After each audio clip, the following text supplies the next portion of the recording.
Oil heat అయిన తర్వాత ఇవి వేసుకోవాలి. ఇవి వేసుకోవాలి, ఇలా కలుపుకోవాలండి. ఈ దొండకాయలు ఫ్రై అవుతున్నప్పుడే కొంచెం సాల్ట్ వేసుకోవాలి. సాల్ట్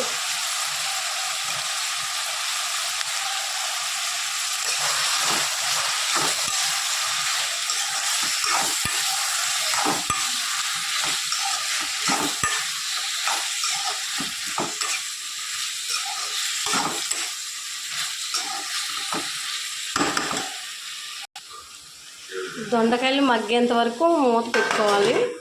కొంచెం సిమ్లో పెట్టుకోవాలి. సిమ్ అంటే కొంచెం మంట తగ్గించాలి. మధ్యలో మూత తీసి ఇలా కలుపుకుంటూ ఉండాలండి. దొండకాయలు బాగా ఫ్రై అవ్వాలి. గ్యాస్ ఫుల్గానే పెట్టాలండి. పెట్టి వేపుతూ ఉండాలి.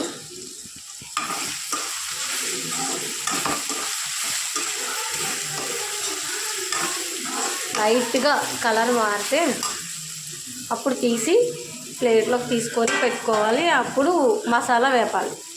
దొండకాయలు ఫ్రై అయినాయండి. ఇది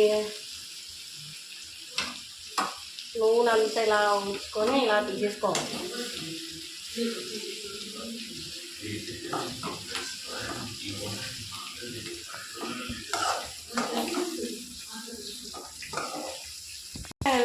మూడు పచ్చిమిరపకాయలు చీలికలు వేయాలి.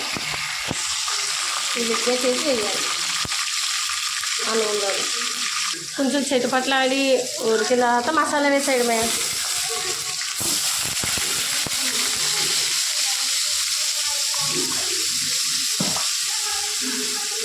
మసాలా బాగా వేపాలి.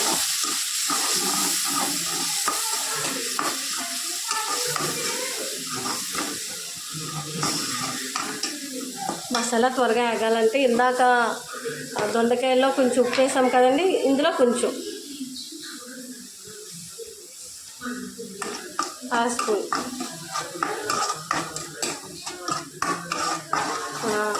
దొండకాయల క్వాంటిటీని బట్టి సాల్ట్ చూసుకొని వేసుకోవాలి.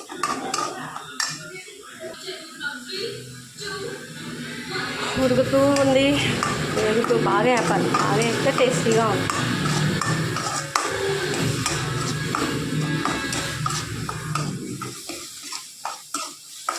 అల్లం, వెల్లుల్లిపాయ, జీలకర్ర, ఉల్లిపాయలు అంతే. దీన్ని ఎలా మసాలాలకి చేసుకొని వేపుకోవడమే. మసాలా ఇలా వేగిన తర్వాత 2 స్పూన్లు కారం. కారం తక్కువ తినేవాళ్ళు కొంచెం తక్కువే వేసుకోండి. ఎక్కువ తినేవాళ్ళు 2 స్పూన్లు.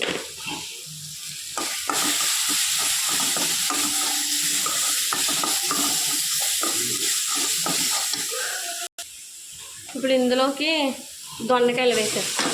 వేపిన దొండకాయలు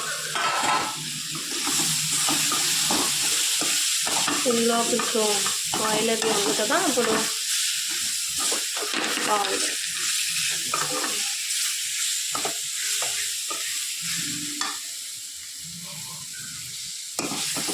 లైట్గా కొంచెం మంట తగ్గించుకోవాలి.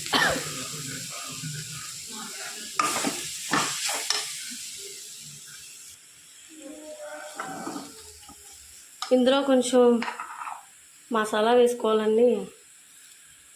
చికెన్ మసాలా అంతే, 1 స్పూన్. మసాలా వేసి కలిపి కొంచెం వాటర్ వేసుకుంటే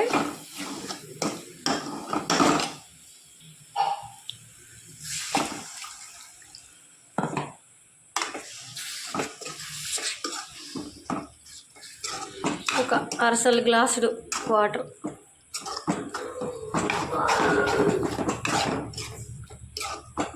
బాగా చిక్కగా అనిపిస్తే ఇంకొంచెం వాటర్.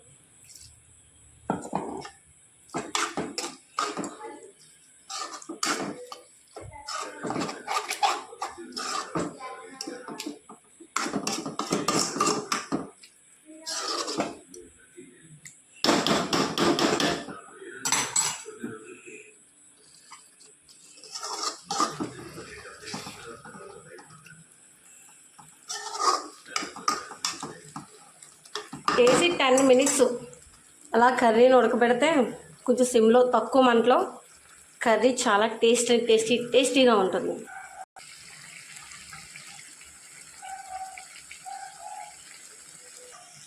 ఈ టైంలో కొంచెం ఉప్పు చూసుకోవాలండి. ఉప్పు సరిపోకపోతే కొంచెం వేసుకోవాలి.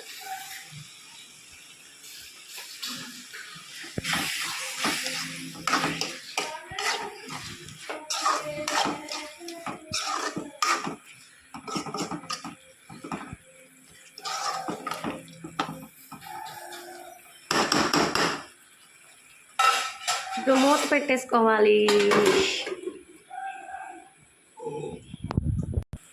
అంతే, అయిపోయింది దొండకాయ మసాలా కర్రీ.